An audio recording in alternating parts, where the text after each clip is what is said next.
ఈశ్వరా, పవనేశ్వరా, పవరేశ్వరా, నిజంగా పవన్ కళ్యాణ్ ఒక వ్యసనం. దీని అమ్మ అలవాటు చేసుకుంటే కష్టం. చచ్చిపోయేదాకా, బూడిదేదాకా మనం వదలలేం, వదిలించుకోలేం.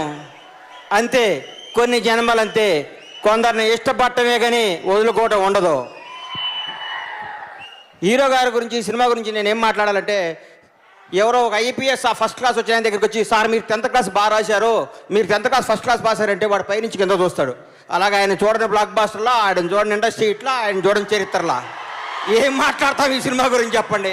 ఇవన్నీ ఆయన జీవితంలో ఒక భాగం. చిన్న చిన్న రొటీన్లు అయిపోయింది. ఆయన కొత్త శకం, కొత్త నాందికి శ్రీకారం చుట్టాడు. ఇలాగే సినిమాలు చేసుకుంటూ పోతున్నారు. చెయ్యాలి. నేను ఒకరోజు అడిగాను, నన్ను ఒక ఫ్రెండ్